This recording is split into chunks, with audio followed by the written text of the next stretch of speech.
As this completes our series of discussions on the philosophy of General Albert Pike, I think we should devote just a little time to a more thorough, or at least more critical consideration of his philosophical writings as they are available to the public. Most of General Pike's work has never been within the observation or notice of most readers. Many of his principal writings have not as yet appeared in print, and on a number of his manuscripts the General placed the admonition that they should never be published. He felt in principle that his researches belong to a laboratory stage of searching. He felt that others would have to come after him, review, polish, and complete these patterns of observation and reflection before they should be given to the public in general. As a result of that, in the Albert Pike room, the House of the Temple in Washington, there are rows of volumes beautifully bound containing only his manuscripts. These manuscripts were written with quill pens, which he cut himself. And as one more recent observer noted, while they would not write underwater like a ballpoint pen, they were able to be used very effectively, and the General's small and detailed penmanship, quite to be expected from a person of huge physical proportions, this writing is very legible and quite old-fashioned and indicates a very clear period in which the work was done. Those of his works which are available must be headed, of course, by the Morals and Dogma, which is probably the most easily securable of his books. Our library has a number of other items which are considered to be extremely scarce. For example, here is a copy of his work, the Sefer Hedebron, which means literally the Book of the Words. In this little research volume, the General attempted to explain and define nearly all of the curious and unusual words that are found in the two Testaments. Most of the work was derived either from the Chaldean Hebrew or the Greek.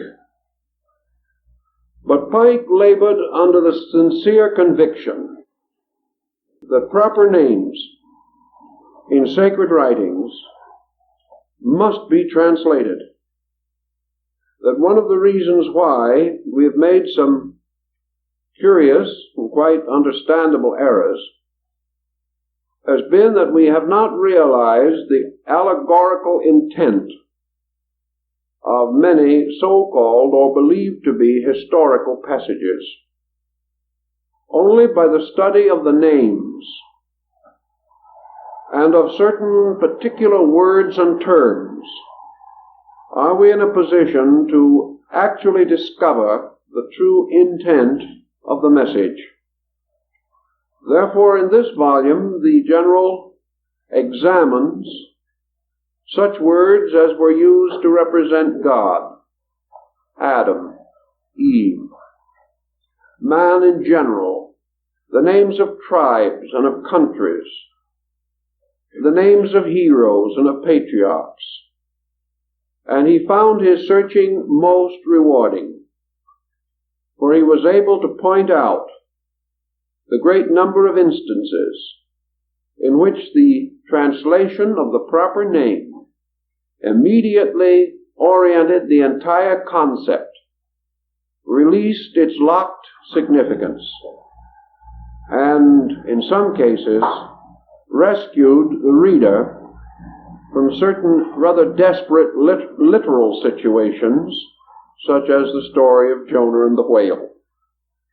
The meaning behind the words caused him to do this work, which of course also includes many words and terms which appear in the rituals of the Scottish Rite of Freemasonry. Of this little volume, 100 copies were published, and Pike left the admonition that it was not to be reprinted. It never has been, so there are only 100 copies in existence. This type of restriction, while at his time possibly more important than it is to us today, means that a very large part of his scholarship is locked away from our common knowledge. Another interesting type of work which the general did was to investigate and explore the great Pythagorean theory of number. Many people are interested in numerology, but unfortunately the majority of them cannot use General Pike's reference work. Under the general title of Lectures on Masonic Symbolism, Pike devotes this work to the philosophy, the religious significance, and the allegorical meaning of the concept of number. He derives from most of the classical authors of his time and of ancient times, with particular dependence upon the old texts relating to Pythagoras, with which he was familiar in the original Greek. So here is another rare work, which the general prepared. Only 100 copies were issued, and each copy was signed by General Pike as the Sovereign Grand Commander, and was presented personally to one of his fellow members of the Supreme Council. In this particular volume, the member involved inserted a very nice picture of the general in his scholastic years. But this shows the general way in which these materials have been more or less locked away from us and made inaccessible to the average person. Again, by his admonition, this work should not be reprinted. A third volume, which carries part of the same idea, is the continuation of this series of lectures, which he continued into another volume. This entire volume dealing almost entirely with the significance of the Sanskrit Amkaya, or the great Amkara syllable, the AUM or OM formula. Here again, the work is restricted to 100 copies, and the book was issued rather with a sketchy beginning and no author's name. This type of situation follows throughout all of Pike's works. His magnum opus, which is the complete rewriting of the degrees of the Scottish Rite, also exists only in 100 copies. Thus he never apparently went forth into what you might term general production of books. And we hope that in the course of time, the rapidly increasing interest in these fields will justify some relaxation of the old restriction, and that gradually demand will bring many of these splendid writings to light. This demand must come not only from Masonic scholars, but from all other groups who recognize the universality of scholarship itself, and are therefore not to be over-influenced by any term which seems to be limiting. The general was indeed a universal thinker, free of most of the impedimenta of time and place, and as such, his material is of continuing value. Now, this evening, our principal concern is General Pike's explanations of the reason why he was impelled to achieve a restoration of the theory of ritualistic instruction. And, as might be expected of him, his defense, his argument, and if you want to formally call it, his apology for his own position, were backed with constant references to many cultures, including not only the Near East, but also Japan and China, in an effort to explain why ritualism is significant and how it affects the truth seeker in his search for knowledge. Pike begins with a concept which I think we must all accept, namely that ritualism has played an important part in religion since the dawn of time. And in searching among primitive people, where ritualism seems to have its origin, we must come to another almost universal acceptance, namely that ritualism begins within the individual. It is not imposed upon him. It is the expression of his own consciousness. Ritualism is nothing more or less than his thoughts and emotions moving through his body and causing his body to express them. Basically, then, the individual who gesticulates, the primitive savage who does his dance of victory, the individual who in mourning or in pain assumes certain almost inevitable postures, the individual who under stress defends himself through certain contractions of his body, causing him to appear, to draw into himself, or to pass into some slight exaggeration of mannerism.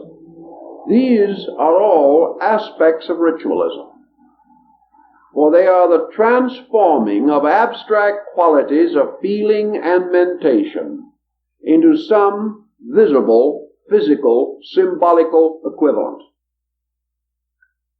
Every action which we perform, even the function of the senses themselves, constitutes some kind of symbolic interpretation or extension of our own consciousness. We do things because we feel in one way, or we think in another. Whenever we perform even a familiar or common action, we are transforming an impulse into a deed.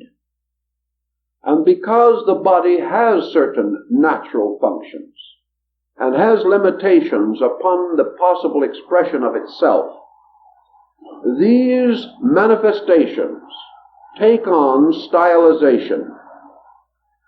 We cannot move as we please, we move as we can. And we gradually identify our pleasure and our ability, so that our motion is within the possibility or the means of the body which we use. Early in experience, man developed a series of primitive rituals associated with the common experiences of living. Rituals nearly always involved more than one person, although not always.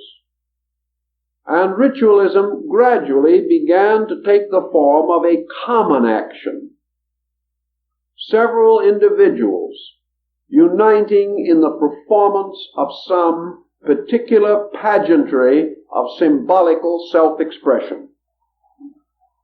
Ritual moved out from the original sanctuary to become part of many different expressions of artistry, creativity. It became involved in theater, in dance. It finds its way more subtly than we realize into painting and sculpture. And poetry is an harmonic ritual of words. Almost everything that we do, if it is done graciously, if it is done beautifully, becomes art. and ritualism, moving from man, is involved in the art of self-expression, the expression of things most meaningful and most important.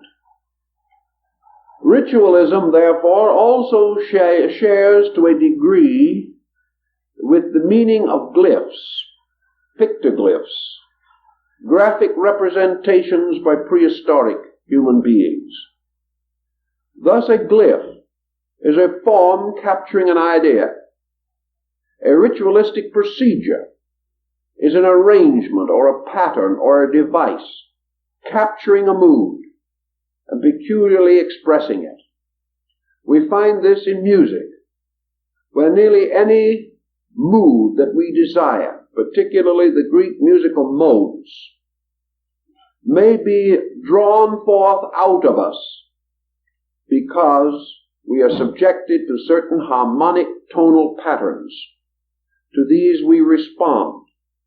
Here ritual is in the form of sound, appealing to the ear primarily, but later influencing nearly all parts of our composite nature.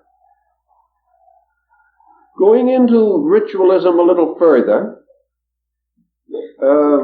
we find another element introduced. As ritualism grew, it became a disciplined expression.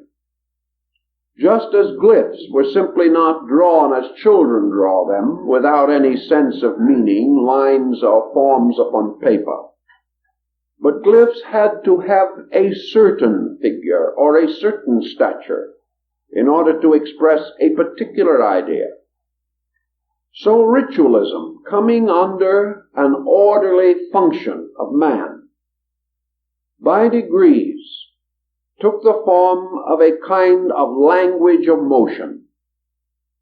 The various figures devised in ritual, the sequences of the actions of the participants, the magnificent assemblies, choruses, processions, all these came under an orderly development, so that a certain ritual or a certain rite became distinctly identified with a certain religion, with a certain meaning. And among the Greeks, these rituals, like architecture itself, became symbolical of certain deities, certain spiritual beings, certain truths, certain broad and deep convictions, which were continuously presented in this form. General Pike points out that in ancient ritualism, there was a factor which we apparently have lost. How we lost it, he was not entirely certain. Perhaps today we are in a little better position to clarify this, because the advancement has been made in fields of psychological research. His point is that nearly all rituals in ancient times involved magic. That some kind of a pattern was created which induced a particular and peculiar mood, exercising a kind of mesmeric spell, causing individuals to be bound together and to have an experience beyond that, normally available to them in the common concourse of living.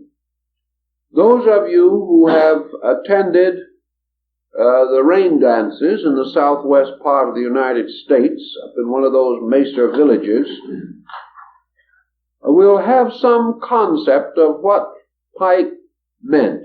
Perhaps being in New Mexico himself for a time, he saw these dances in their earlier and purer forms. But his point is, and we see it still, that if you sit quietly watching these dances, listening to the almost endless rhythm of the drums, watching the interminable motion of their feet, the feet of the dancers, watching the strange designs which they form, weaving in and out with the skill of a Russian trained ballet. If you keep on watching this, listening to the tones, seeing the wonderful pageantry of color, and observing the remarkable makeup and adorning of the dancers, you will in a short time find yourself moved away from the everyday. You will find a kind of strange disorientation within your own consciousness. You will feel as though a strange, subtle, inscrutable force was moving in upon you, that these dancers were emanating something, that the whole complete pattern was alive with a kind of force, that this force swept over the spectator, that he felt it picking him up, moving him out of his normal thinking and his normal feeling, and tying him to an ageless atavism within himself. Pike realized that in the classical periods of Greek religious initiation, that these sacred dramas, designed and devised by persons unknown, but presumably bestowed originally by the gods, that these dramas were not merely something to see. The participant was a part of a living formula. The observer was able in a mysterious way to capture the overtones, ritual providing something that appealed to faculties that could not directly listen to words, nor could they be moved by the most sober intellectual instruction. Actually, ritualism was an experience rather than an instruction. It applied its force directly to the eyes of man. And here there is a strange certainty that is denied to almost any other sensory perception. That which a man sees, that he instinctively believes and accepts as true. He believes that his reason may be deceived, but his sight cannot be deceived. That what comes directly into his vision is as it appears to be, and about it there can be no uncertainty. Thus ritualism, passing or bypassing the rational faculties, giving no time in its unfolding for the individual to sit back and intellectualize, sweeps him along from one mood to another, carrying him, as in the Greek rituals and in many other sacred rites, in the direction of a collective sublimity. He feels himself departing from this world and entering into a world of divine things. He is no longer aware that the symbolic deities before him are priests masked and robed.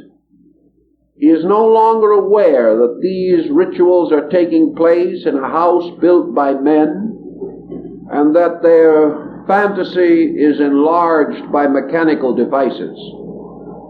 These factors cease to be important. There is the immediate impact of the splendor itself. This splendor, moving some source of splendor, or some instinct to splendor within the human constitution. This is the magic to which General Pike refers. It is this magic of unworldliness, this magic of freedom from the commonplace, this magic of being set apart into another kind of world, a world that will endure while the rites continue.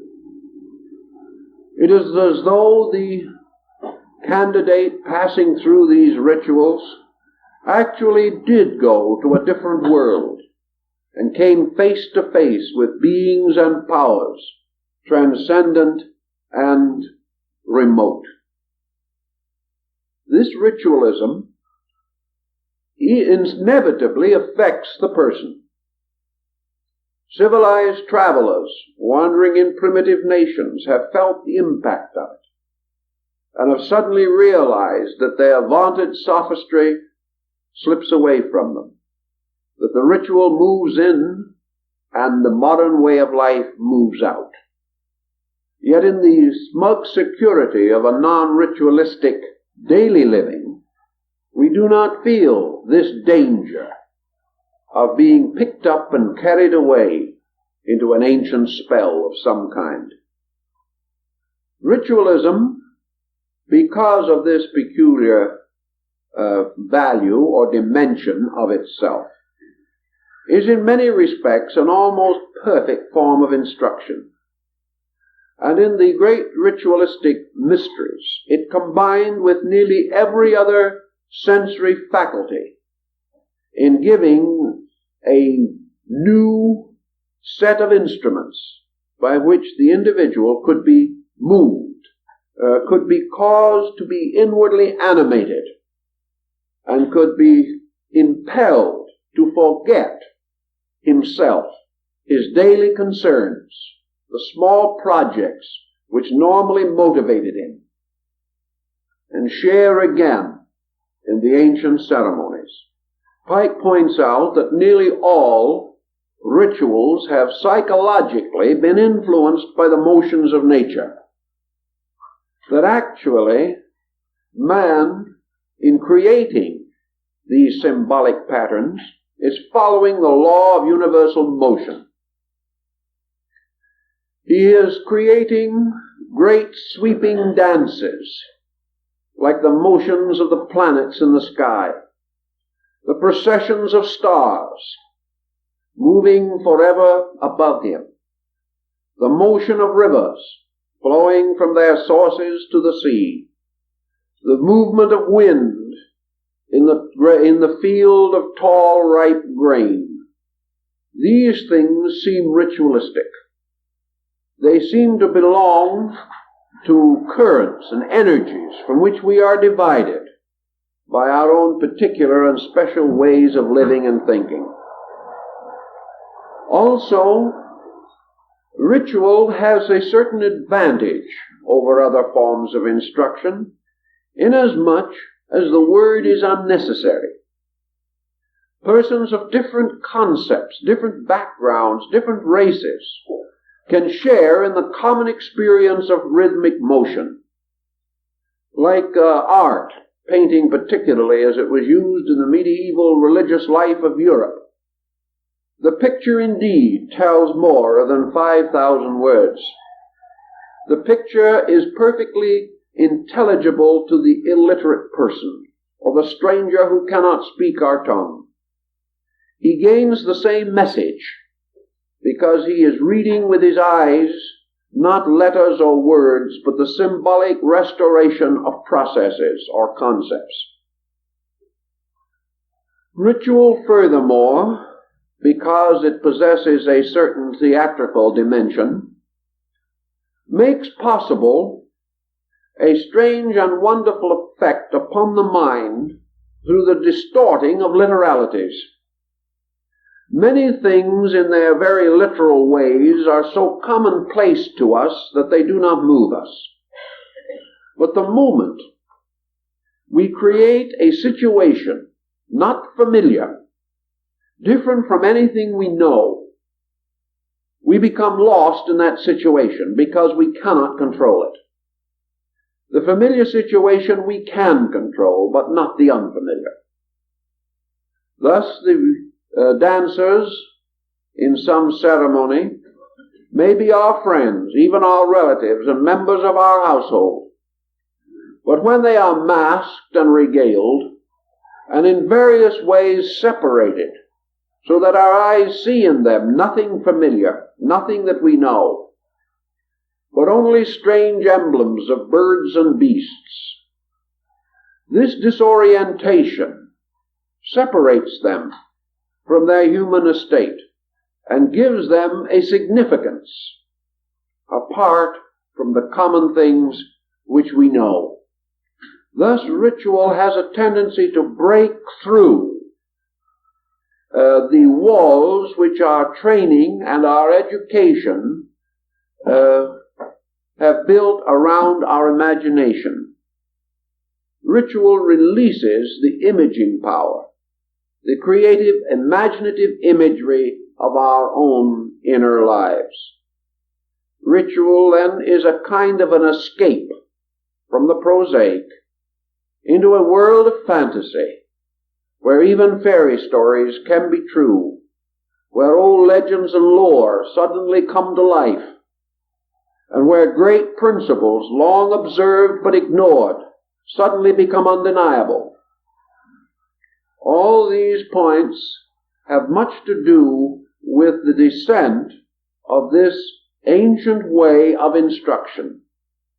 This instruction, by creating moods, by causing us to feel certain things with a tremendous urgent intensity, a feeling which can possess us. Today we know that man, far from being the intellectual creature that we think he is still almost totally a being of emotions. That the mind has become a kind of crown jewel in this coronet of senses, we know. But the average person is not converted, directed, or instructed by his mind alone, or by the minds of others. Without feeling, without the intense experience of participating, sharing, being part of something, imagination is not quickened and understanding is not ripened. What we have gone through, what we have experienced, what we have intimately felt, these are the things which move us and cause the rise of certainties within our own consciousness. In ritualism, as it was presented in ancient times, therefore, man was divided into a twofold creature, one part of himself living in the world, and the other part in a mysterious temple that was separate from the world. He had an outer and an inner life. He had two kinds of language with which he could converse, the language of the everyday and the sacred language of the mysteries. He lived always on the threshold of a universal condition, which was no further from him than the door of the sanctuary.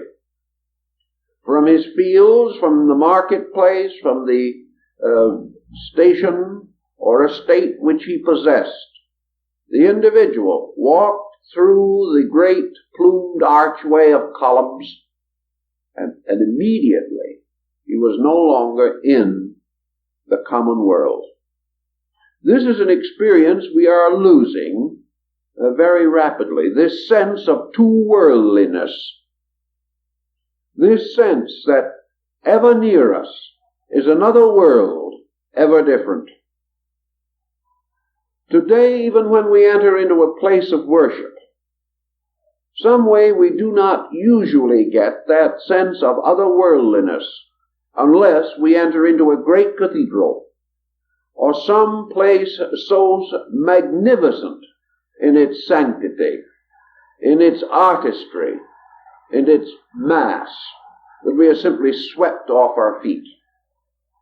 Thus we come to cling ever more closely to ordinary things. Our small problems, our daily existence, these become tremendously real to us, and there is no contrast. There is no other world of vision and of higher sight that seemingly can reach us.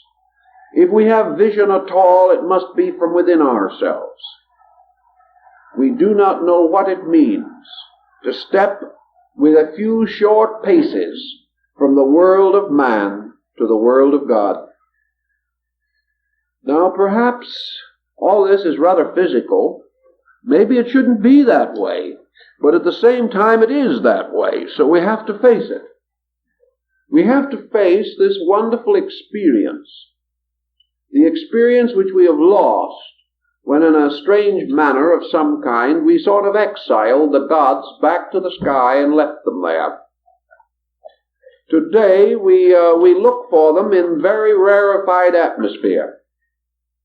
But we have no idea of our ancient Roman brethren who had a couple of these deities under his hearthstone most of the time, and under the name of the Lairs and Penates always left out a little food for them every evening.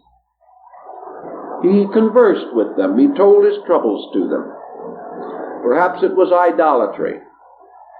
Perhaps he was not too wise a man about it all, but there was something that made the gods seem near. Something that made it less necessary for him to search desperately for his spiritual consolation. He did not feel that it was necessary for him to renounce the world, that it was necessary for him to suffer, that it was necessary for him to mortify the flesh, or to perform strange and extraordinary rites of purification. The gods of antiquity were not demanding gods. For the most part, they were rather charitable, genial beings, who seemed to have a wonderful understanding of man's natural weaknesses, and at the same time a paternal regard in which it might be that they could lead him to a nobler way of living. But ritual meant that heaven and earth could meet in any great festival, in any great solemn event. Values, too, were differently distributed. Instead of spiritual values being on one side completely separate, and material values on the other totally isolated, these values flowed together. There was no separation in them at all. There was no problem of the individual trying to decide whether it was more important to live well here or hereafter. He felt the natural fact that he lived here and hereafter always. That the hereafter was no distant place he went when he died. The hereafter was merely a step into a world of living dream and vision, a world of wonders, a world of magnificent things that were also tangible. He did not live in a world of physical things that were tangible and spiritual things that were intangible. By ritualism, the invisible was also tangible. The invisible became just as near to him and as real to him as his horses, his cattle, and his fields. He did not have to deny everything that he saw in order to believe everything he could not see. He could see nearly everything. So out of the pomp and circumstance of a probably rather corrupt Athenian election, he could pass quietly into the Orphic sanctuary where nothing was corrupt. He could live in a world in which that which was not corrupt was supported by the corrupt, where individuals who were not good paid homage to that which was good, where these politicians, having variously profaned their offices, were literally and actually afraid to enter the sanctuary maintained by the state. Their gods were so near, and the danger of retribution was so close, that the corrupted man did not dare to worship.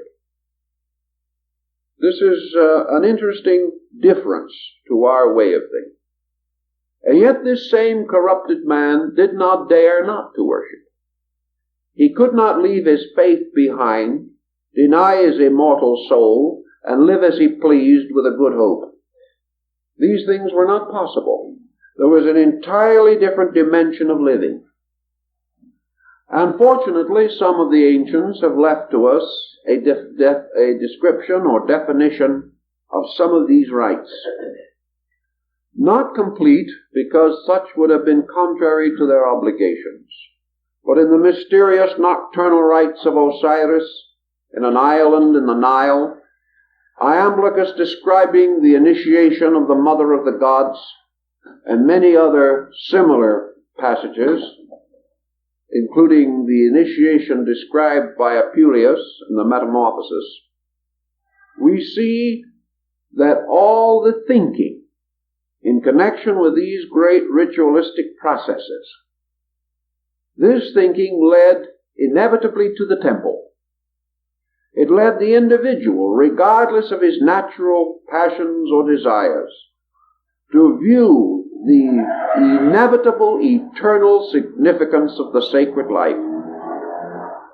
When the young people of Athens reached a certain age, and it was rather young at some times, because we know that children as young as 5 and 6 years of age were initiated into the Eleusinian mysteries,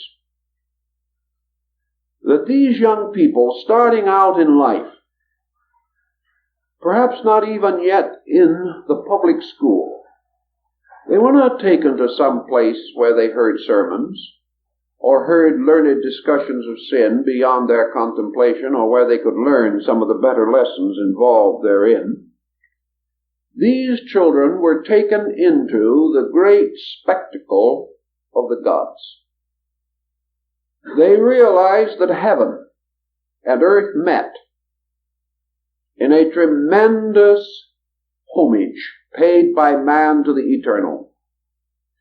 That the greatest artistry, the greatest skill, the greatest mind, all of these forms of greatness were dedicated to the gods, and that skill and wisdom and love and veneration adorned the ancient altars with garlands of great beauty and great richness. These children found, when they entered sanctuary, not children only, they found there the wise and the learned whom they admired. They found the great scientist worshipping humbly beside the common shopkeeper. They saw that no man became so wise that he outgrew the love to worship the gods. He learned that no amount of material prosperity could compensate for being rejected by the mysteries. That a person not regarded as fit to enter the sanctuary of the gods was not fit for any man on earth to associate with. It is understandable that under such a psychology, under such a concept, that the value of divine things was driven home, and the young person grew up to realize that these sacred ceremonies were part of his own maturity, that they were not something he should ever be ashamed of or apologize for, or that he would ever be ridiculed because he was superstitious enough to accept them. They were the way of life. They were the proper and reasonable thing for every person to experience, and out of this experience to build a life as noble as personal ability would permit. Now, as Pike points out, ritualism being a form of symbolism, the literal or obvious interpretation is seldom the true one. Ritualism, like sacred or scriptural writing, is a very difficult thing because it must have many meanings. It must be able to meet and console the spirit of the simple man. It must also be forever beyond the understanding of the wisest. Ritual, therefore, like symbolism, has no limitation upon it, other than the limitation of the interpreting mind or consciousness. What it stands for, in sure and complete substance, no man knows, because no man has ever exhausted its meanings. He has never come to the point where he can say, this means no more. As veil he lifts, he finds veil upon veil behind. Always the symbol lures him on. Always the ritual reveals new meaning, like some magnificent tapestry. In this way, many levels of thinkers were brought into the concept of the great ritualistic procedure.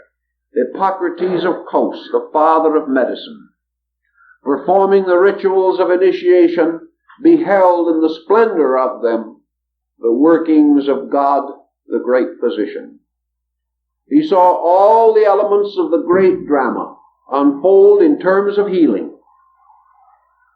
Cicero, a legislator, a great statesman and an orator, declared that as he stood in the presence of these great ceremonies, he became for the first time aware of the divinity of jurisprudence.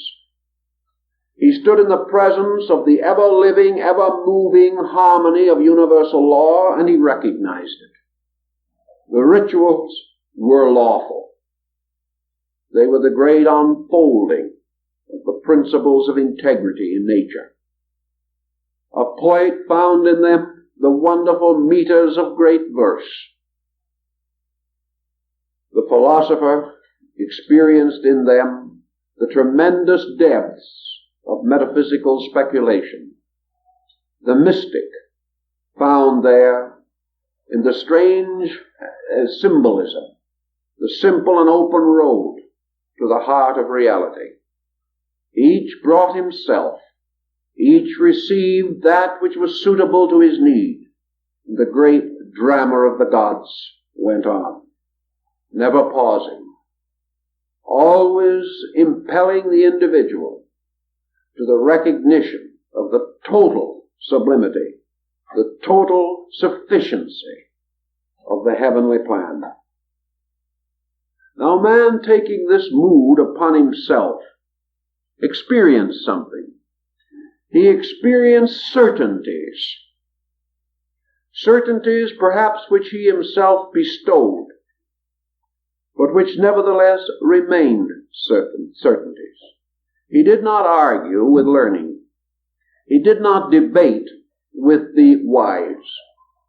He did not deny, protest, criticize, condemn. He was silent. And in this silence he was open to the strange rites themselves. He felt them as some wonderful pageantry, moving in, controlling, taking over, and impressing him with the total impact of a total truth.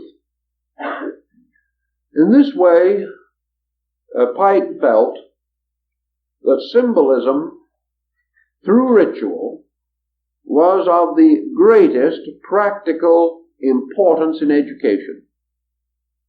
He felt that there were inevitable and invaluable realities which died in the very process of explaining them. That we took thoughts, put them into words and killed them. That we found no way to keep the spirits alive while we perpetuated the ideas. The spirit died, lost in words, lost in man's semantic blunderings, lost in the difficulties of transmission, lost in the fact that words that mean much to us may mean little to others. Thus, education, learning, can by books and rote transmit the 3 R's, but cannot transmit a 4th R, religion. that cannot in the reveal or release of Fithah reality. These things have to be found in another way. Man searching for these values in his daily life finds them by the very fact of living. He is not told them. He discovers them out of their own need in his own living and in his own daily existence. So by the degrees of years, he is initiated into wisdom. By having walked these paths, performed these rites of human adjustment, the individual begins to inwardly apprehend meanings otherwise obscure to him.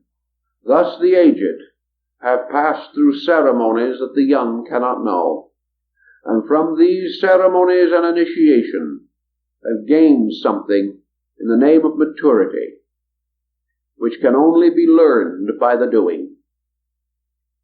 Ritualism becomes the nearest equivalent that we have to the actual rite of doing, because in many ancient ceremonies, the individuals, the candidates, the observers, the audience also participated in some way, particularly the young person in the puberty rites or initiation rituals of his tribe. Today we take it for granted that a young person born in a certain nation is a citizen. Antiquity did not make it so light and easy a matter. Antiquity said that every man must be born twice, once into this world and once into his own maturity, and that these rituals of maturity conferred with them the privilege of participation in mature things, that the individual could not be allowed just to grow up. He had to accept with growth his duty. He had to accept the challenge of the enlargement of his own character. He was only a citizen when he was useful. He had only a right to share in the life of his people when he was prepared and equipped to defend his own people in their needs or serve them in their duties and burdens. Thus, citizenship was a ritual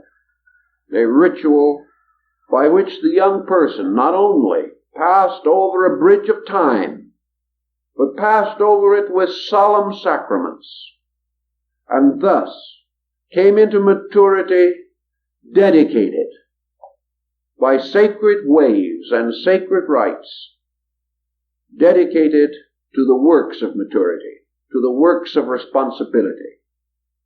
And having thus been dedicated and consecrated, he became one of his people and was willing to live for his people and, if necessary, die for his people. These experiences are lost to us.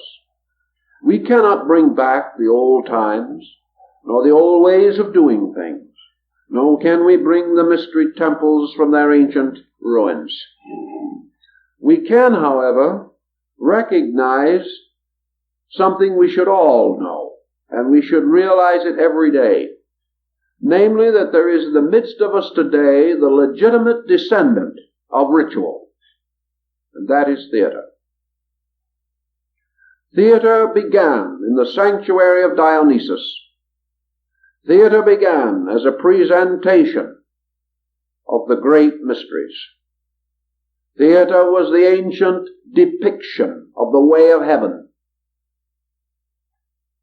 It furthermore gradually unfolded into a deeply psychologically significant unfolding of the attributes and qualities of human nature.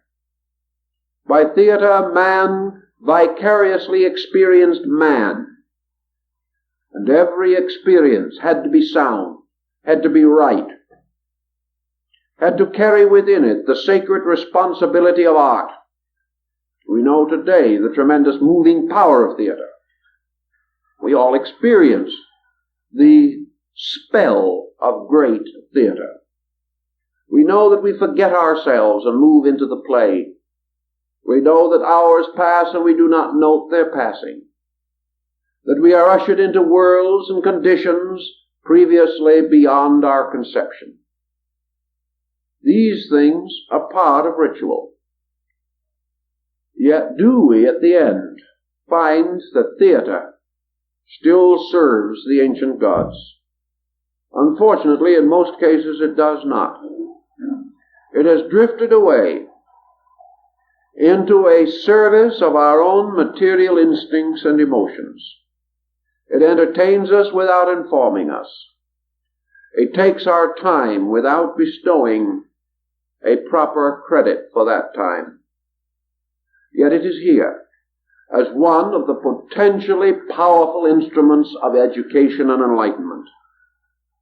It must again be rededicated to the purpose for which it was devised. Until such is done, we have deprived ourselves of one of the most civilizing forces which have come down to us from old times. General Pike, contemplating this situation in terms of human necessity, and recognizing, particularly in his day, that a young country coming into its maturity through a long and difficult struggle such as the Civil War, preceded by the Revolutionary War, that this young country with vast frontiers to explore, with great adventuring to be done on the simple plane of physical activity, could very easily drift away from its footings in philosophy and religion. The religion could lose its dynamic, becoming merely a part of a social background, present, respected, but not experienced. Here, and prominently here, but not leading, not fulfilling man's spiritual need. The failure of ritual, the failure of the sublimity of religion in the life of man has probably contributed a great deal to the rising tide of neurosis which apparently threatens to drown the race. We have no outlets. We have no sublimity. We have no great values, unspeakable, unchangeable beauties in which we can take refuge, or which come to us with a surging majesty in time of trouble. When we look inside of ourselves, there is a darkness and a fear, or perhaps only a faint glimmer of hope, like the tiny light in the end of some ancient ritualistic corridor. We do not have the power to move into ourselves and find inside this magnificent unfolding of the spiritual pageantry of our conviction. This is because around us we have not seen it, and what we have not seen, what we have not visibly experienced, does not easily take form in the subconscious. The great structure of antiquity had its religion centered in its subconscious. Religion was inside, placed there by the very circumstances which with us place other things there. To us there is the ritual of trade, barter, and exchange. We face it constantly. Therefore it moves inside of us. But the great ritual of man's rejoicing in the wonder, beauty, and integrity of the universe in which he lives, that ritual has not moved in on modern man. Yet it has not died. It is there, but it sleeps. Sleeps because we have found no way to awaken it, or perhaps have not even tried. The fact that it is not dead is testified to by the fact that the moment we come into the situations in which remotely it does exist, we are moved by it and find the same old inclinations that possessed the Greeks, the Latins, the Medes, and the Persians. All of these old feelings are there, but obscured by the difficulties and superficial pressures of modern living. How then shall we attempt to restore these values? What went into ancient ritualism? What parts of learning were embodied in it? Pike tells us, more or less quoting from Pythagoras and Iamblichus, that it is not a question of what went into it. The mere question is, everything came out of it. Mathematics, science, art, literature, music, philosophy, religion. These things came out of the mysteries.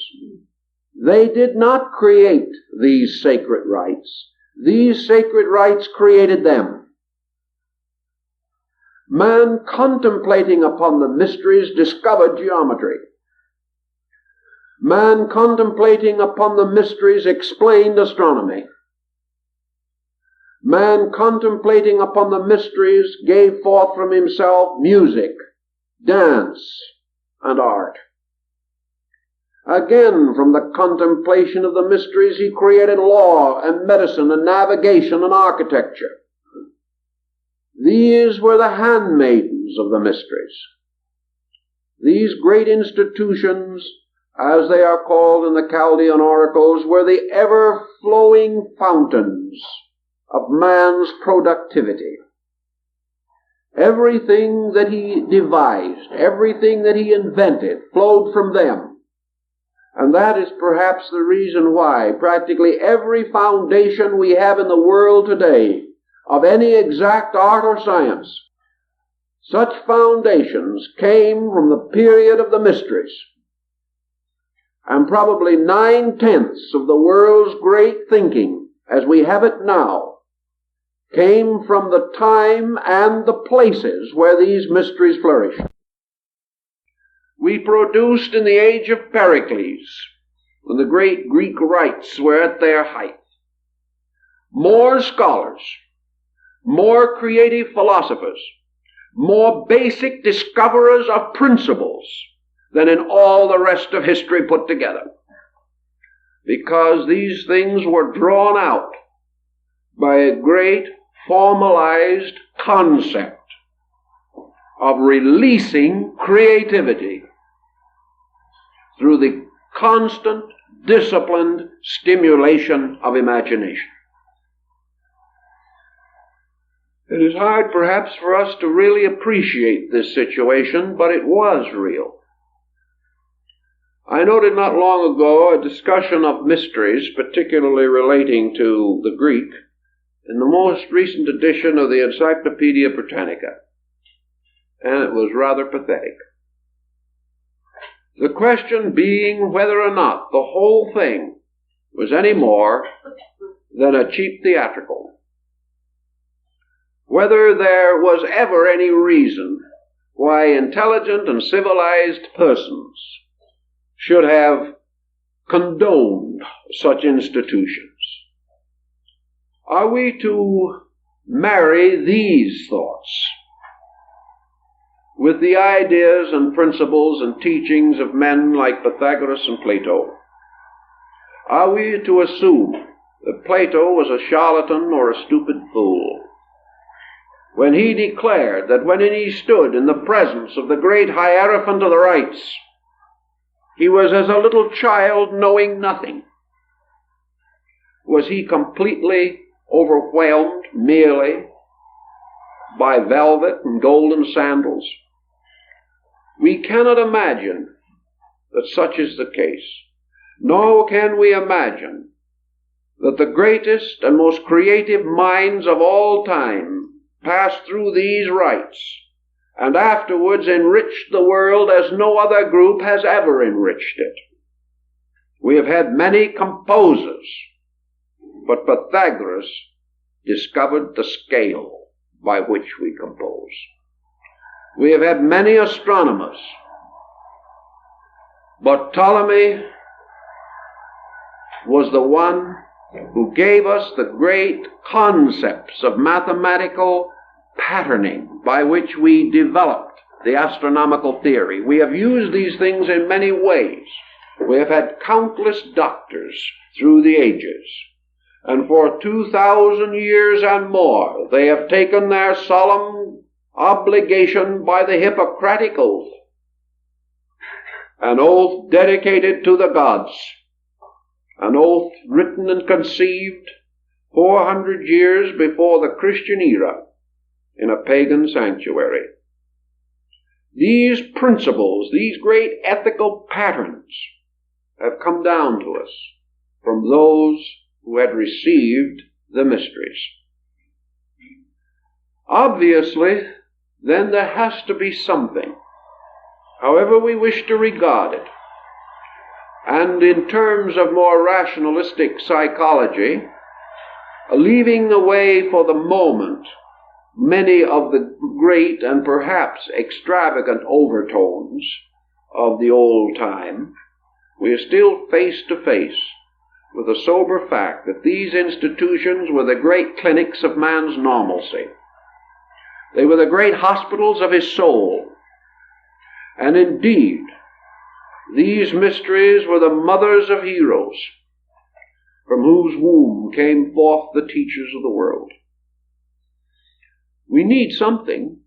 Perhaps we need the concept that was locked in these tremendous institutions, sanctified by the veneration of ages.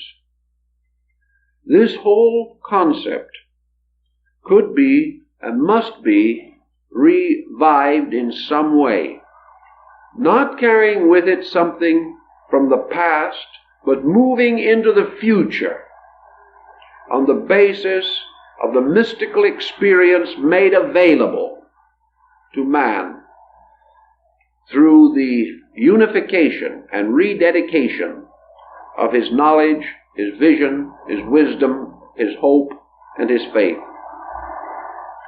Until some such motion is achieved, we are going to certainly lack foundations in eternity, foundations upon which we can build things that will survive a time and survive the selfishness of generations or the stupidities of centuries.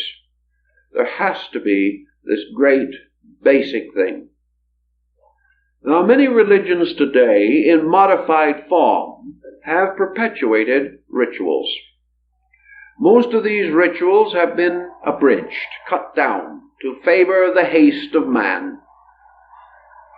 But the difficulty with these rituals, as they are now given to us, as Pike points out, the difficulty is twofold.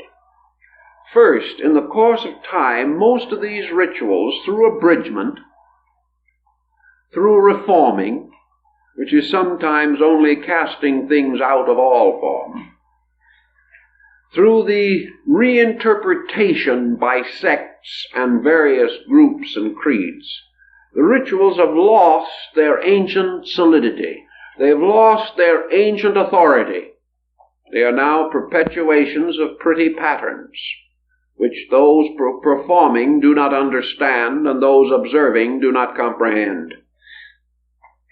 Thus, the tremendous vitality is simply lacking. Yet the principle does survive. And in the fact that it does come down to us, there is a hope that something more can be accomplished.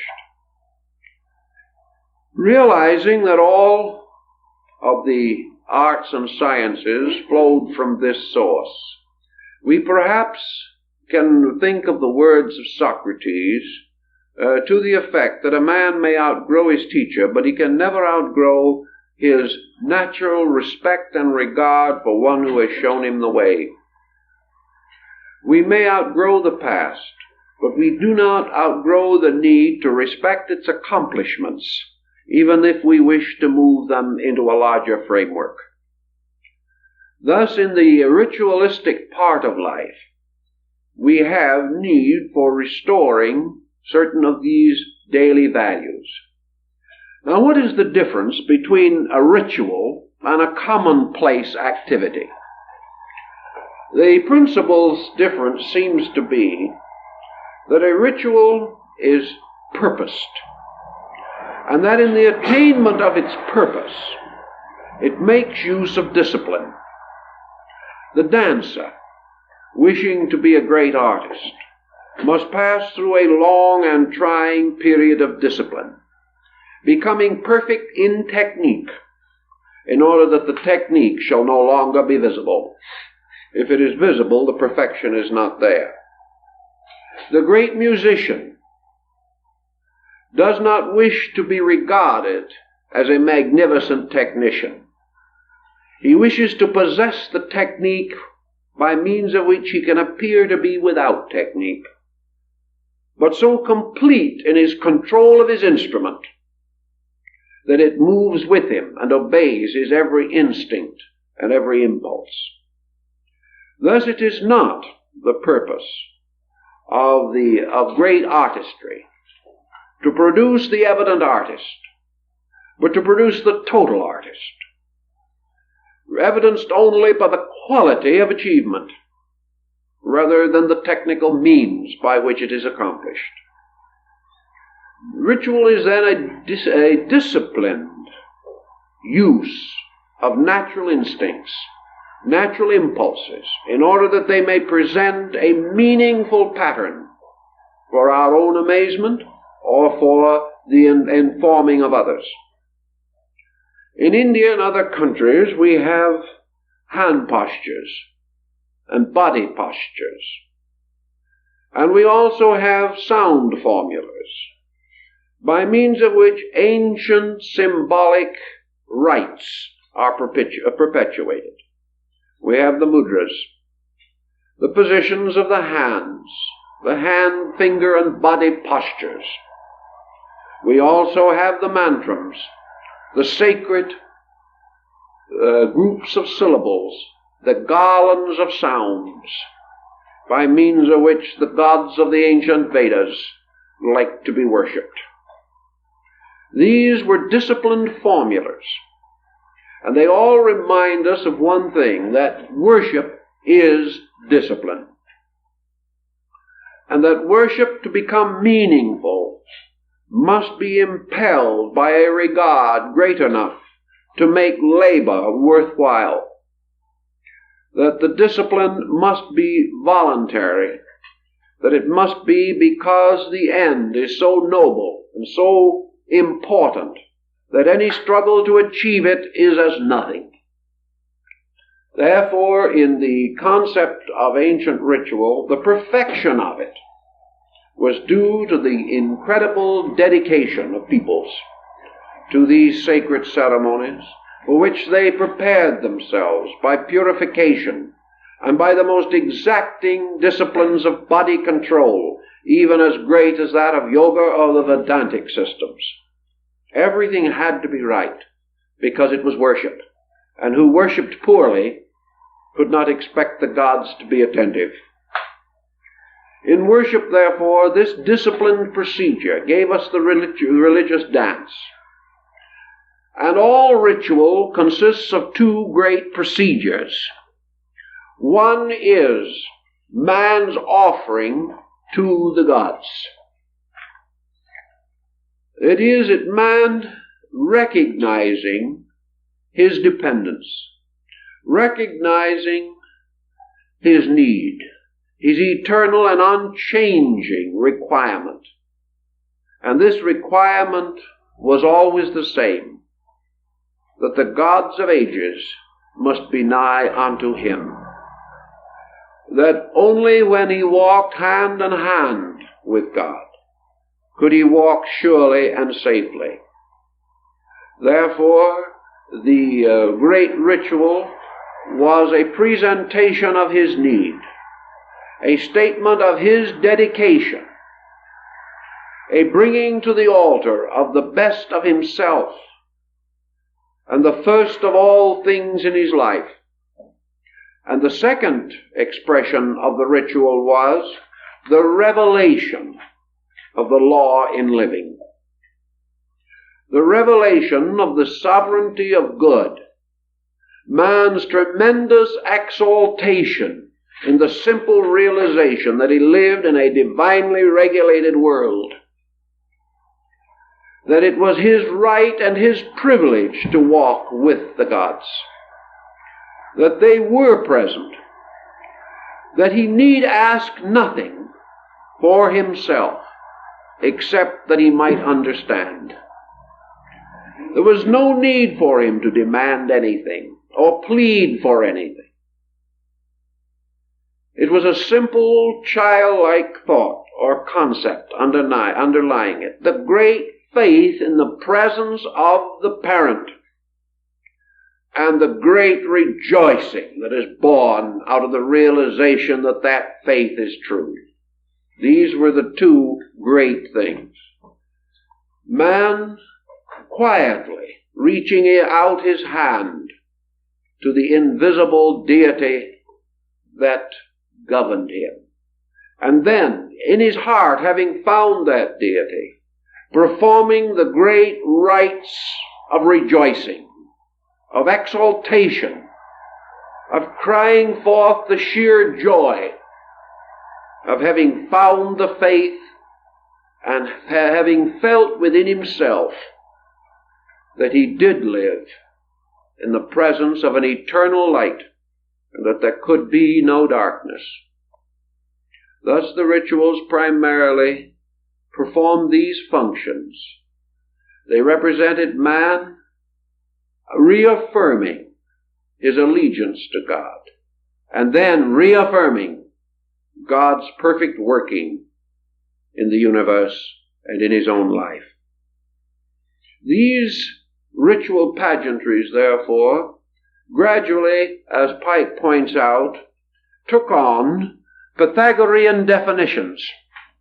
They took on patterns of stars and spheres and ancient squares, patterns of circumambulation, patterns of lights and altars, patterns of directions and corners of the world, patterns all of them based upon this universal realization that the ritual was the actual representation of the machinery of the cosmos, that it was a revelation setting forth a living mechanism, not on paper nor in stone, the parts played by living persons who personified the elements, the principles, the laws, and the truths. And as you meditated upon these rites, a further thought came to mind, that these persons were not merely personifying laws for the sake of a ritual. These persons are themselves and must forever be personifications of the law. Every move we make is a ritual of the law, revealing either our wisdom of it or our ignorance of it. That every symbolic situation in a temple or sanctuary has its equivalent situation in the world. Therefore, the ritual is life, and life is the ritual. The small ritual locked within the 12 days of the Eleusinian was actually played out in the 80 years of human life. The ritual was therefore adjusted to life. It not only became symbolic of life, but it became symbolic of how to live life well.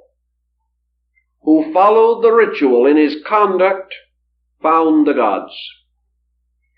Who recognized that living was a lawful unfoldment of beauty, that the great laws of nature combined to form ethics, combined to form morality, combined to form beauty, will cause the individual to suddenly experience the possibility of a constant ritualistic procedure in which every action of life is forever performed with beauty.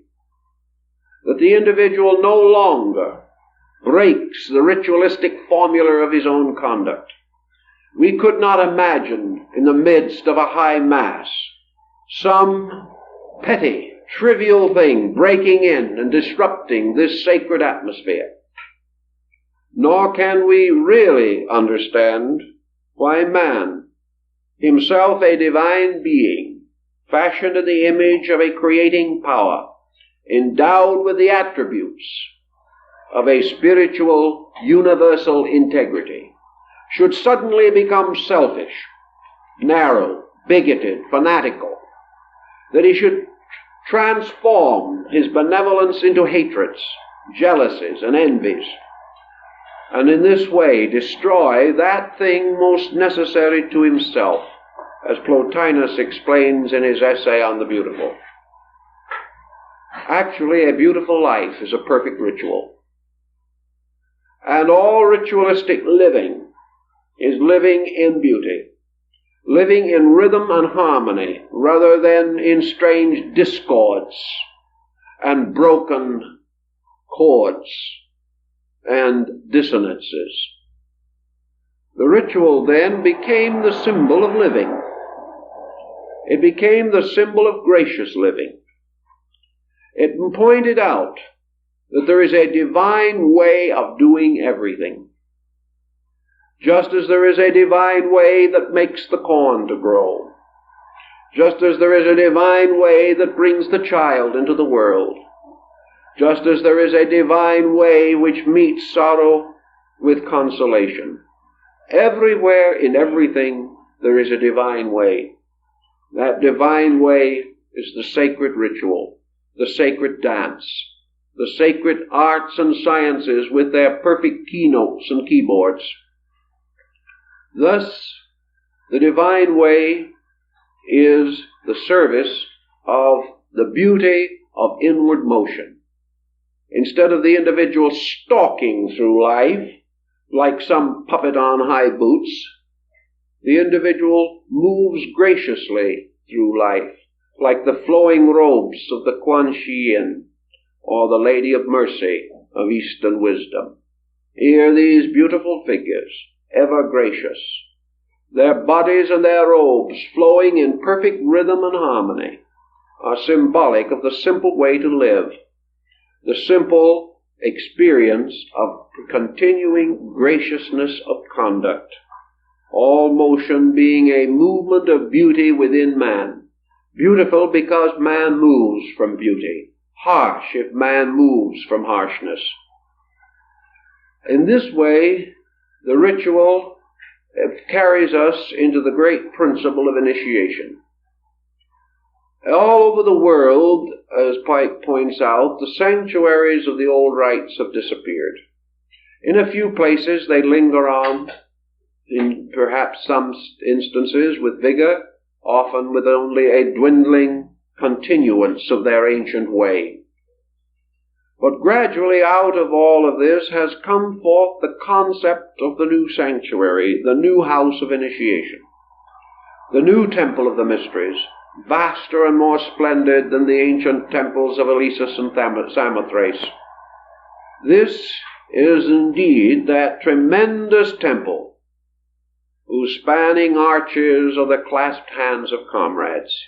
The world is now the sanctuary. The world is now the house of initiation. Its floor is the earth, its ceiling is the sky. This great temple is where man, as observer and participant, observes from the cradle to the grave the tremendous passion play of human struggle. Here all ritual that has ever been, moving into the life of people, large and small, powerful and weak. Here we see the terror play of ancient times. Here we come to tragedies and comedies greater than those of Aristophanes or Sophocles. Here every day things are happening stranger than fiction or drama. For this great vaulted world is the new temple of the mysteries. And in this temple, man comes at birth. He no longer has to wait to be 5 years old to receive the lesser mysteries. He receives them as soon as his eyes open and he begins to see the world in which he exists. But he goes through them by degrees. He cannot move more rapidly than the unfolding faculties of his consciousness and the strengthening structure of his body will permit. Thus he grows in family, in home, and in school. These are the grades of the mysteries. And finally he comes to the maturing of his faculties. And he stands or sits as in some ancient amphitheater, watching the drama of the world unfold. It is brought to him not only in his own immediate environment, but by the great methods of communication. He can now see what is happening on the opposite side of the earth. He can journey to distant places. The world becomes small. The experiences of all men are available to him. He can live with many races and many kinds of people and worship in many temples. All these things are now his birthright. So he stands somewhere along this line of existence, like those who come back to the greater mysteries, which must be conferred when the priests of time are ready to accept him. In this sanctuary, then, of today, we see the great mystery drama. We see everything from the atomic bomb to interplanetary projected travel. We see all the inventions and the arts. But we have not the vision that was given to the ancient by his disciplines. We do not see behind all this immense confusion the shadowy figures of gods standing, waiting, hoping, or enraged. We do not recognize that behind this drama is law. Law inevitable and irrefutable and immutable. We do not realize that all this phenomena suspends from one great noumenal cause. We do not find that spirit whose body nature is, and God the soul. We have not this experience. Therefore we profane the mysteries as Cambyses robbed the temples and sanctuaries of ancient initiation. The heathen came in, the conqueror, the dictator, spoiled the temple of its treasures, scattered its priests, and forced strange and foreign gods upon the worshippers. This is what has more or less happened today. The great temple of our world has been plundered of its mysteries, plundered of its sublimity and of its great mystical meaning by the rise of conquerors. Some who have wanted to conquer space, and others conquer science, and some conquer death, some conquer life. But the conqueror has taken the place of the worshipper. We live no longer to enrich the temple, but to pillage it of its treasures. And our earth is indeed laid waste by the ambitions of men.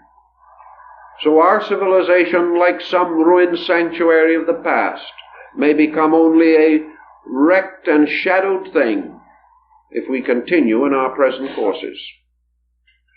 However, the old mysteries also pointed out that man does with this ritual according to himself.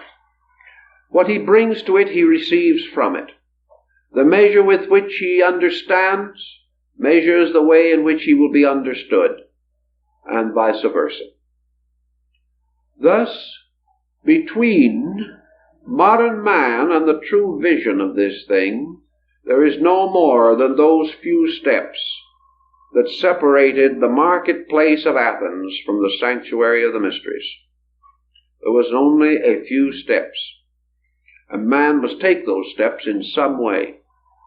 He must take them by restoring the soul of learning in himself. He must, by a subtle shift of his own perspective, suddenly find himself again in the temple.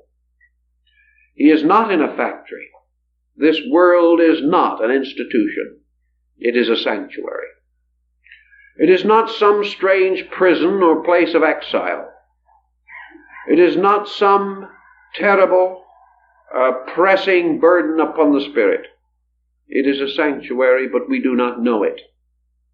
And because in so many cases our creeds have become a bondage upon our spirits, we have forgotten that the universe is free, that it is a free place of free worship, that it is a place in which men find their inner life on a marketplace, on a street, in a forest, or in some anchorite's cave. It makes no difference where.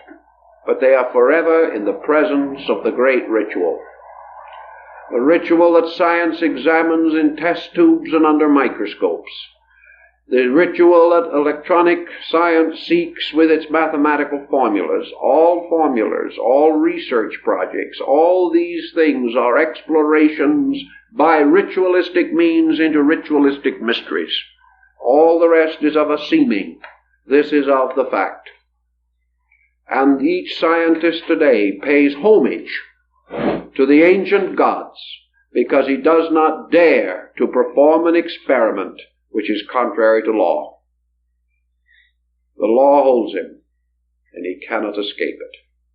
He knows if the law is broken, the experiment cannot succeed. He denies the lawmaker, but he cannot evade the law.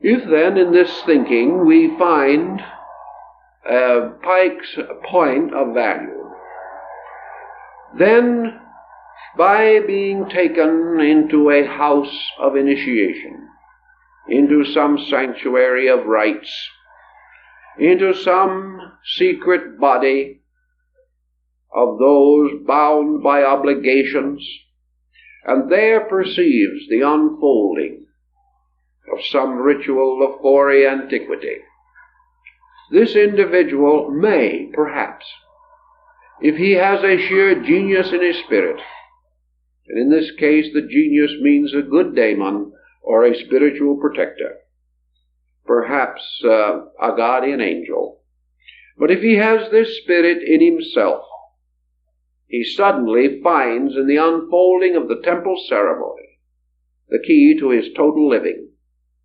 He becomes aware that he is simply being told that he has been given a new dimension of awareness, a new way of looking at things, something that changes patterns and situations just as truly and mysteriously and as wonderfully as Joseph Smith's eyeglasses are supposed to have done in the story of Mormonism. That by means of a new pair of glasses he can read something that no one else has ever been able to read, at least not without the same pair of glasses or one their like. But actually all you have to have in order to read the mystery, to read the strange characters traced by living nations, races, and persons upon the face of the earth, all that we need is the proper pair of glasses, the proper way of seeing. And the ritualistic procedure is an introduction to a new dimension of seeing. It is that which enables us to see not things, but through things. A kind of seeing which enables us to avoid the delusion of the evident. Something which gives to us this penetrating capacity to make veils become transparent, because our own sight has gained a new penetrating power. The key is simple enough. It is so obvious that few find it. And that is this simple fact that when we observe under tutelage or under direction a certain ritual and are told that it has a meaning, we are then stimulated to look for it. But when we turn away from this, and our scholars, our scientists, all our most progressive leaders, really progressive ones, tell us that this world also has a meaning, we are not inspired to seek it. We assume we see it already, that its meaning is given to us in terms of wars and taxes, earthquakes, pestilences, and local smog. That this is it. and that we are fortunate indeed if we can pass through our 80 years with a reasonable degree of comfort and make a somewhat dignified exit. That is all there is to it. It has never occurred to us to apply this key, the key to break through the obvious. The key by means of which men like Toynbee, for instance, have discovered that history is not merely a record, history is a motion. History is a dance. Nations dance their dance of death. Nations whirl themselves like some strange Muslim dervish into their own eternity. That all the things that we talk about are really great symbolic patterns, and that from these we can, if we have the insight, discover the whole mystery of existence. That instead of having to read thousands of books, we can open our eyes and watch the living book of nature, the living book of life, human nature, national policies. And there is not a day that goes by that the most deformed and defamed misrepresentation of news in our daily papers does not at the same time contain the secret of immortality for someone if he knows how to read it. It is the secret of the difference between life and death, to read not the line nor between the line, but through the line into that part of universal pattern which this story reveals. And even though it has not been truly told, still some of the pattern is still there. Thus, by the observation of ritual, we become aware that we must never allow ourselves merely to accept. Not accept in the sense of intellectually acknowledging, this I see is enough. We are saved to a degree, as I said earlier, by the fact that we do not intellectualize ritual for the most part. We do find a receptivity and simply permit it to move us. We can do to a measure the same thing with life. But we must be sure that the thing that moves us is the true part, the true meaning of the rite, the true significance of that which is unfolding and occurring around us. I would say then that Pike's thinking, in bringing it down to more factual terms, is that the ancients took the world, made a miniature of it, and called it rite or ceremony. They then took the ceremony and taught their disciples to unfold it until they were able to rediscover the world for which the rite was taken.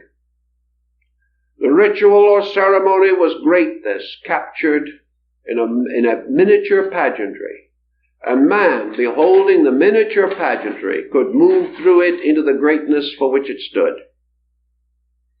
Thus it was a two-way road, a road of bringing great things within the reach of man, and also of lifting man so that he was in the reach of great things. This double process means, and meant at that time, that in the ritual was combined what we call today religion, philosophy, and science. Under philosophy we would have education. Under science, all experimental and phenomenal knowledge. And under religion, all estimation and apperception of causation, the divine metaphysics of the spheres. These things were there. And education, theoretically and factually, began by man being exposed to these models of the world. It is said the ancient in his wisdom made little models of great things, and these little models became the toys of the young. These little models of great things are the symbols within which man hid his knowledge, and they became the playthings of the young. For we as peoples, unaware of their sacredness, used for toys those laws and principles and those productions within which the secret of universal truth was concealed. So out of this point comes one kind of mood which we would like to try to capture for a moment, and that is this mood of persistent inquiry, this mood of man suddenly finding a new focusing of his sense of sight and hearing, so that he could become aware of value under surface. As Maimonides said, beneath the body of the law is the soul of the law. Beneath the soul of the law is the spirit of the law. Paracelsus said that those who would understand the mysteries of nature must walk the book with their feet. In other words, they must search in this great world of pageantries as we see them and know them. Never disillusioned, never disappointed, never discouraged, but recognizing the play of the gods unfolding upon the great stage of human affairs. Someone asked Plato on one occasion what his profession was, and he replied, "I am by profession an observer." And man, to a great degree, finds this a useful point. The observer has tremendous advantages in many things. Apuleius, being initiated into the rites of Mithras, declares that he was the spectator of divine things. If we could capture in our consciousness that every moment when we open our eyes in the morning till we close them at night, we are spectators of divine things. If we could get this value, we would begin to know what education means. We would realize that behind everything that happens is a formula. That this formula must be understood, and that security, release from suffering, all the virtues of Buddha's Eightfold Path are available to the individual who becomes the spectator to divine things and knows it. He is no longer captured in this strange confusion that we commonly experience. He is never so deep in anything that he is not able to be quiet and watch the workings of the law. Thus, as a candidate seeing a drama unfold upon the stage, he may applaud it, he may admire it, but he must never forget that it is only a veiled representation of something else, that it is only a play, and that this play is based upon a great formula of laws. To recognize this could bring us back to a lawful religion. It could bring us back to a religion based upon man's recognition of the sublimity of the tremendous total existence in which we live, in which we no longer fear this existence, or merely respect it, or seek to exploit it, or even attempt to formularize it, but rather that in this whole existence we are capable of the immediate impact of a great spiritual identity, a tremendous divine principle, a principle to be met with veneration, a principle not remote, not some cruel and distant God, but a principle ever imminent, a principle immediate, as small as the smallest need, as great as the greatest problem. This complete, internal, ever-existing principle of value. If we could sense this, we could begin to dream of a universal religion. A religion that goes beyond stars and planets and everything of that nature, and really is represented by the great ritual of man's truth-seeking. In all the candidate rites of ancient mysteries, the candidate became the embodiment of the truth-seeker. He was the one for whom the mysteries existed. No candidate, no mysteries. The mysteries were not necessary to themselves. And in the great universe of value, there is no mystery. Mystery is only possible where the individual who seeks knowledge does not already know. Therefore, the mystery represents the quest of the ever-present. Man desperately seeking something that he has already found and doesn't know it.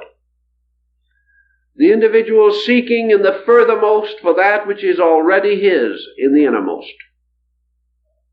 So that the mystery of the truth seeker, making the perilous journey through the strange tests and trials of subterranean rites.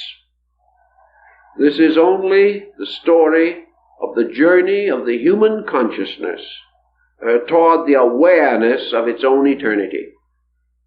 It is the removal from man of the blindness in his own eyes, for the darkness is not in the world, but it is in him. And if he can change his own perspective, the dark world gives way to a radiant and glorious sphere.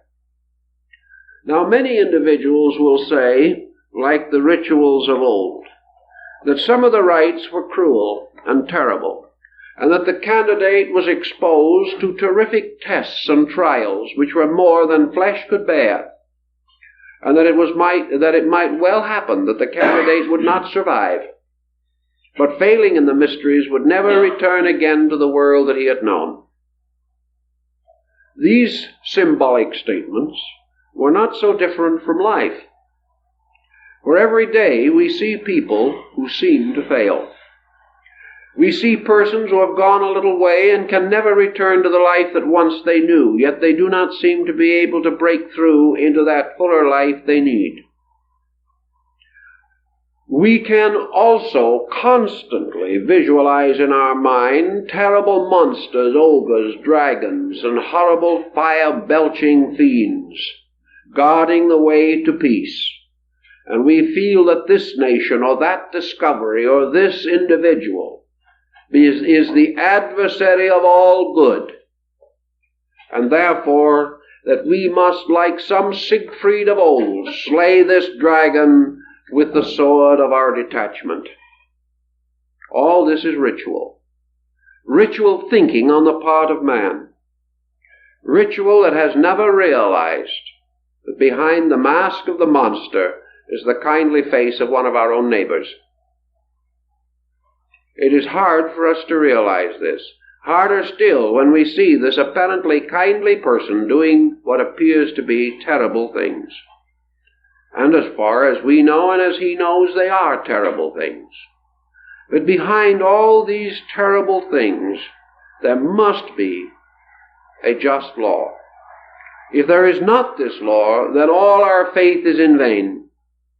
If there is not a truth stronger than evil, if there is not a reality more powerful than darkness and error, if there is not a sovereignty that is immutable at the root of everything, then all we struggle in vain. There is nothing, only a little life rounded by a sleep. Therefore, our own innate consciousness must tell us that somewhere behind this veil of horrors which we see so often depicted in the rituals of the rites of old times, that there is a plan and a purpose.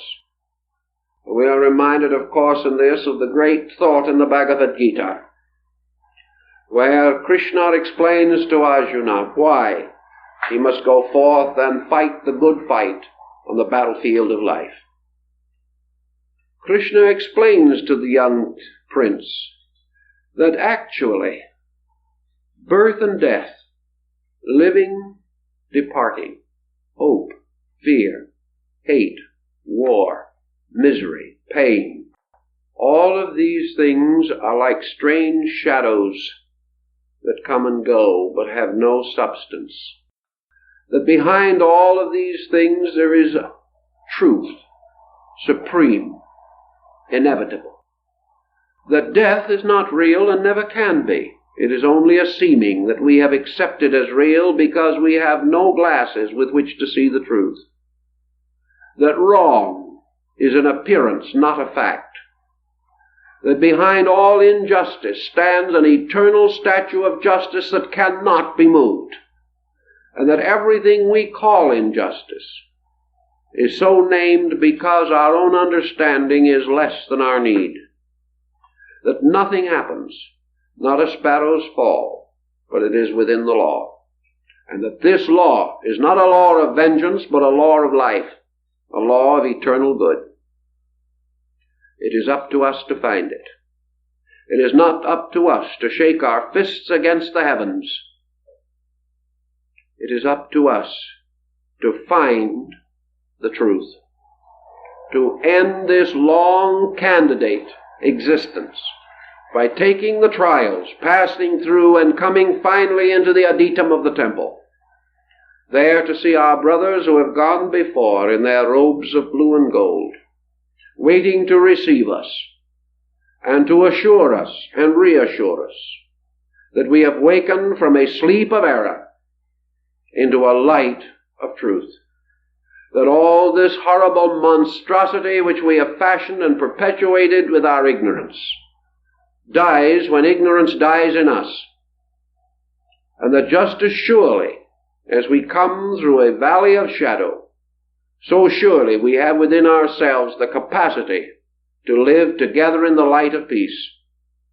Between this sorry world and the golden time we look for is nothing but the bridge or interval of our own understanding.